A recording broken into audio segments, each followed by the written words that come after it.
They had known each other since they were 7 years old. Same street, same school, same lunch table, every single day for 11 years. By the time they got to college, everyone just assumed they would end up together. And eventually, they did.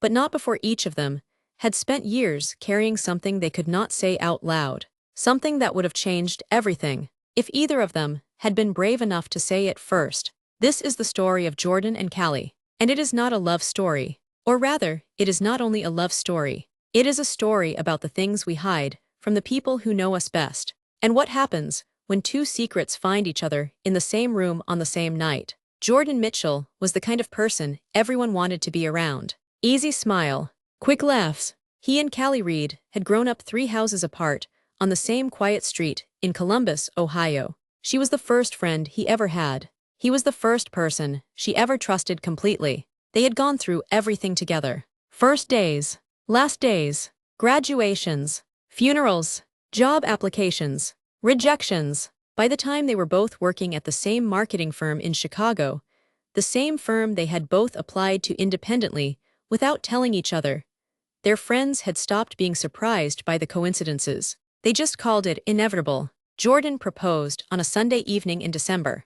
On the rooftop of the apartment building they lived in separately 2 floors apart, in a city neither of them had grown up in, but that had somehow become theirs. Callie said yes, and she meant it. In her way, but there were 2 things that neither of them said that evening. 2 things that were already in the room before Jordan got down on one knee. 2 things that would find their way out 7 months later, 6 weeks before the wedding. Jordan had been diagnosed 11 months earlier. Stage 3. His doctor had given him a range. Not a sentence, not a certainty, but a range. And Jordan, who had spent his whole life being the person who held things together for other people, had decided he was not going to do this to Callie. He was not going to become someone she felt obligated to stay with. He was not going to let a diagnosis turn their relationship into a caregiving arrangement. He was not going to let her say yes to him out of loyalty rather than love. So he said nothing. He started treatment quietly.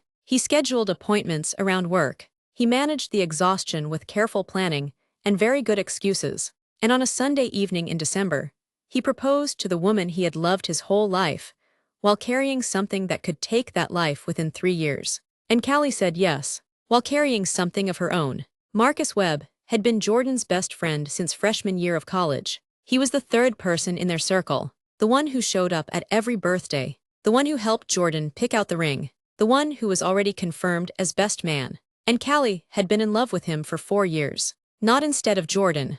That is the part that made it impossible to name. She loved Jordan completely. She had never doubted that. But she had also spent 4 years carrying a feeling for Marcus that she had never acted on, never spoken aloud, never allowed to be anything other than a quiet and shameful presence in the back of her chest that she returned to put away every single time it surfaced. She was not in love with Marcus instead of Jordan. She was in love with both of them, in different ways, for different reasons, with different parts of herself. And she had convinced herself, over 4 years, that choosing Jordan meant the other feeling would eventually just stop. It had not stopped. And 6 weeks before her wedding, she was still carrying it. The night everything came out was not planned by either of them. It was a Thursday. They had come home from a wedding venue walkthrough. They were sitting in Callie's apartment, with takeout containers between them, and a spreadsheet of seating arrangements on the laptop. And Jordan said, "I need to tell you something." He told her everything.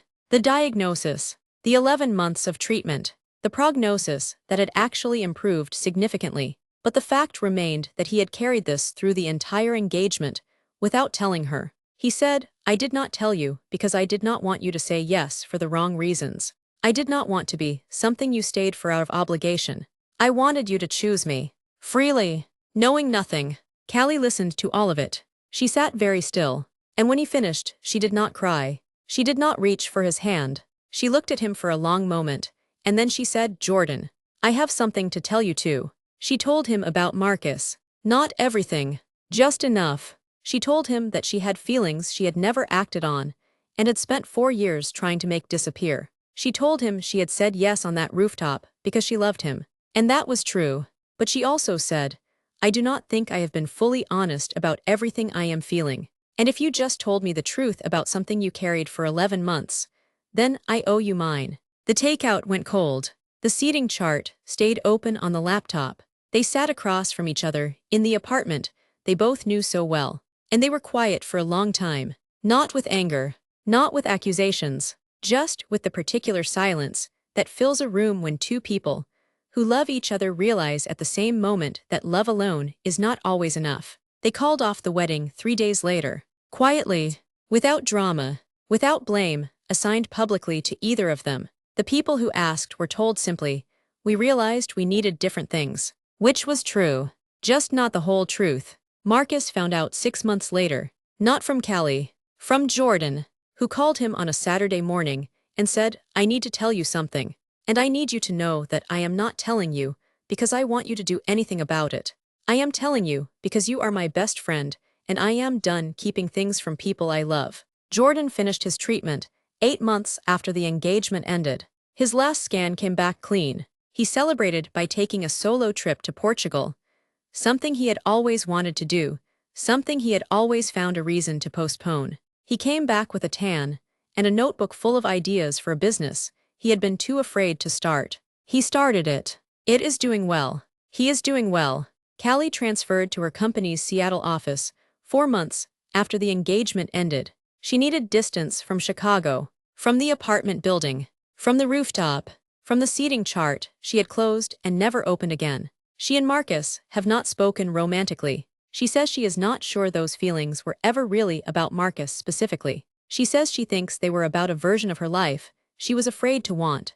A different path, a different choice, a different version of herself. She is building that version now. Slowly, in Seattle, on her own terms. Jordan and Callie still talk. Not often, but when they do, it is honest in a way their relationship never fully was when they were together. Which is its own kind of love. A quieter one.